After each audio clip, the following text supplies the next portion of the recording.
Bonjour à toutes et tous, Hélène Schmidt d'Exploring Happy qui vous parle de design humain et comment cela s'applique pratiquement dans votre vie et dans votre processus de reconnexion à qui vous êtes. L'une des choses les plus importantes, et pourtant c'est pas toujours glamour du design humain, c'est le déconditionnement. Il y a deux éléments clés qui commencent à partir du moment où vous vous plongez en profondeur dans votre design, soit à travers une analyse, soit à travers un accompagnement, soit en autonomie si vous avez la capacité d'accéder à suffisamment d'infos.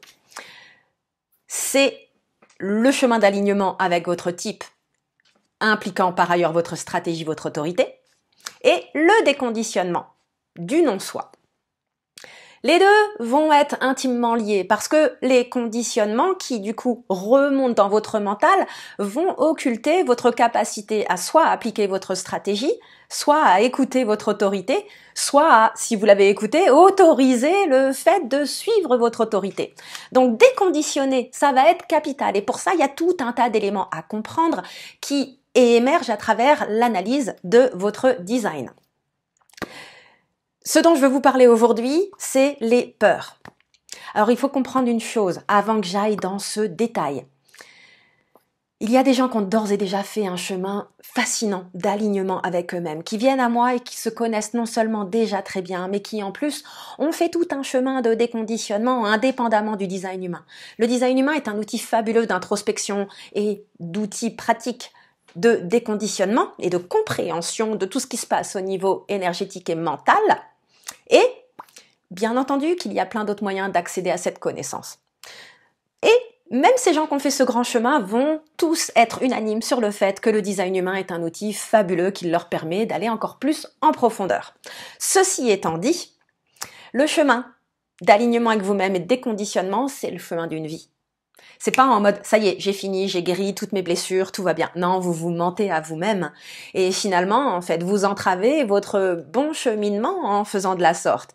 Car je peux vous dire que même des gens qui ont fait un chemin impressionnant de travail sur eux-mêmes, qui viennent à moi à 55, 60 ans, il y a encore du non-soi, il y a encore des rechutes, parce que votre mental sera toujours là.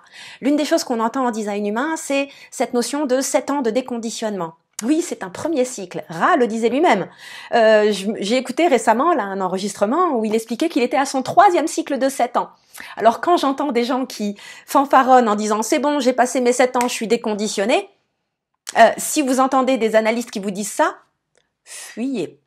Fuyez. Ils se mentent à eux-mêmes, ils vous mentent. Il est possible qu'ils croient profondément, mais finalement, qu'est-ce qui se passe? C'est l'ego qui vient, le design humain. Et les clés génétiques, qui est cet autre outil que j'affectionne de plus en plus, sont avant tout des chemins d'humilité. Sont des chemins d'humilité vis-à-vis de la puissance du mental.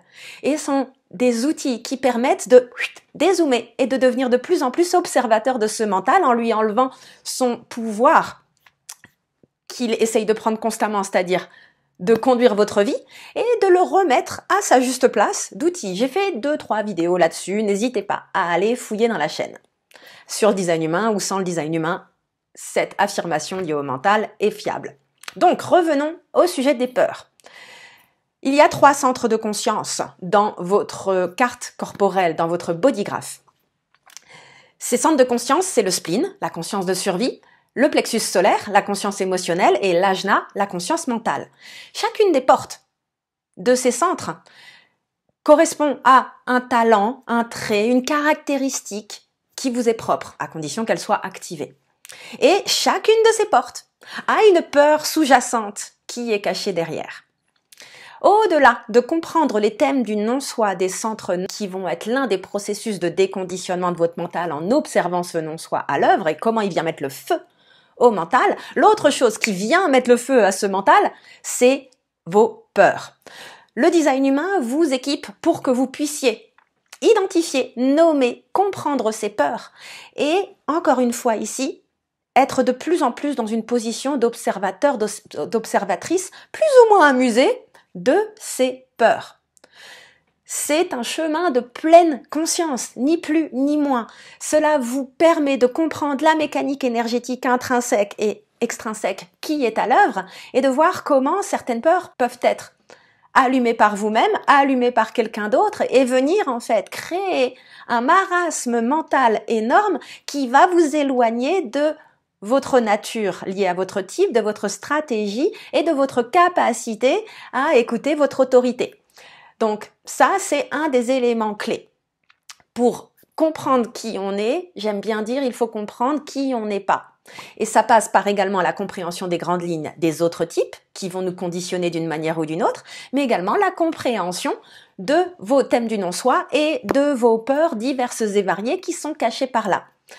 Il faut pas être démotivé, c'est pas déprimant le design humain, c'est fabuleux en fait de comprendre et de se détacher en comprenant cette mécanique énergétique à l'œuvre. Et ça demande du temps. C'est pas pour rien que je propose des mentorats en design humain, mais également que j'utilise le design humain dans mes accompagnements en transition professionnelle et développement entrepreneurial.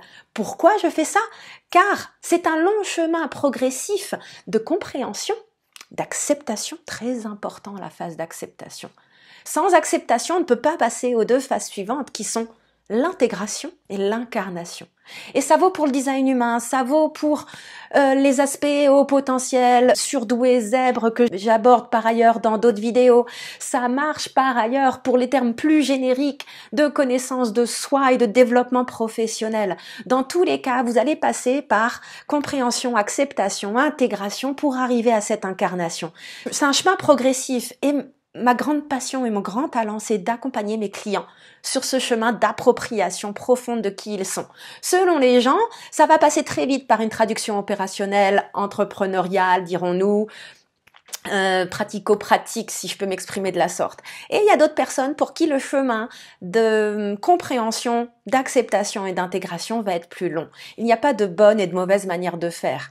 Je suis là pour vous aider à vous aligner avec votre nature profonde et à pouvoir en tirer les bénéfices de manière à développer tôt ou tard, une vie professionnelle qui vous convienne profondément sur le fond et sur la forme. Je suis là pour vous équiper sur le long terme et tous ces éléments de compréhension, du déconditionnement, de l'impact du mental, c'est ça qui va changer la donne dans votre capacité à incarner les choses plutôt que de rester justement dans cette stimulation mentale et passer à côté de la pleine expression de qui vous êtes. J'espère que cette vidéo vous a été utile. Si vous voulez en savoir plus sur le travail que je fais avec mes clients, les éléments sont dans la description de cette vidéo en dessous. N'hésitez pas à explorer le reste des vidéos de cette chaîne, à liker, à partager si cette vidéo vous a plu, à commenter bien entendu. Et je vous dis à la prochaine!